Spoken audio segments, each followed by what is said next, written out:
But the last time Baylor was in the NIT, they won the whole entire thing. Tonight, their journey for another championship began right here at the Farrell Center as the Bears squared off against the Seahawks from Wagner.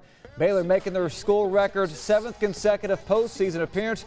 You know, the Bears were not a big three-point shooting team during the regular season, but tonight they relied on the long ball. 2 of their 10 three-pointers on the night.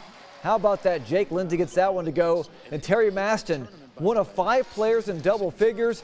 Baylor, they roll tonight, and they go to round number 2, winning 80-59. After the game, Terry Maston talked about how tough it was to shake off the heartbreak from Sunday. The team just had to get over that. It wasn't easy, but now we're just grateful that we're still playing and we have a chance to cut down nets somewhere else. So I think it's just a blessing to still be playing. The football now, where Matt Rhule said there's too many good players and a lot of support for his team not to be successful. In our exclusive interview, Coach Rhule spoke about his 2 young quarterbacks, what to expect for spring ball, and what do they need to do in order to make a bowl game. Let's talk about your 2 young quarterbacks that everybody's excited about, Charlie Brewer, Gary Bohannon. How bright does this future look with those 2 guys under center?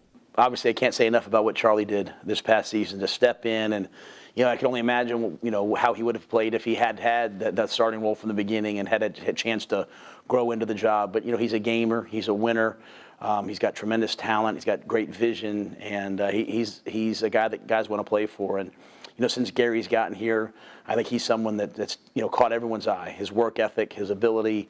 We haven't really seen him throw a football yet because we're not in spring ball, but just the way he carries himself day in and day out in meetings around campus, in the workouts. I think both guys are really well respected, and we know that they both have a lot of talent.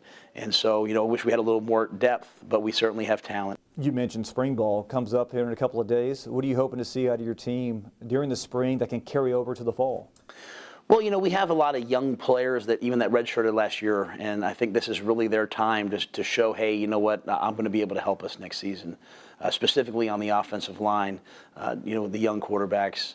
I want to really develop some depth and develop, especially on the offensive and defensive lines. And then, I mentioned that senior class. I'm really looking forward to them sort of hitting their stride and leading on the field. They've led all offseason, but leading on the field, because I know that if our seniors play their best football, and I'm hopeful that they will, then we'll have a good team. And so that, to me, starts in the spring with the way they practice day in and day out. Finish this sentence for me. Baylor will make it to a bowl game if... Baylor will make it to a bowl game if we play well on the offensive line. I think we have great wideouts coming back. We have 3 great backs coming back. We've got veteran defensive line. We've got a veteran secondary coming back. We had to play a lot of guys last year, but they're coming back. Veteran linebackers. We have 2 young quarterbacks. But really, to win and to win enough games to go to a bowl game, you have to play well up front. And we have some vets that are going to, come back and play for us next year. But whether it's Jake Morgan or all those young players, I think as our offensive line goes, our team will go. And I'm very hopeful and very proud of the way they've worked so far. And I think they're going to surprise a lot of people. We'll hear from Coach Rhule tomorrow. First press conference of the spring. How about some baseball? Baylor hosted number 22 Sam Houston State. Bears get on the board in the bottom of the 3rd. Bases loaded. And Bearcats right here, they would walk Shea Langoliers. That brings home Tucker Cascading. And Baylor takes a 1-0 lead. Now, a few batters later, bases still juice. Davis Winsel.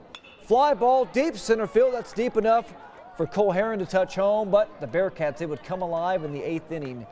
And they win 7-2. That snaps their 5-game winning streak.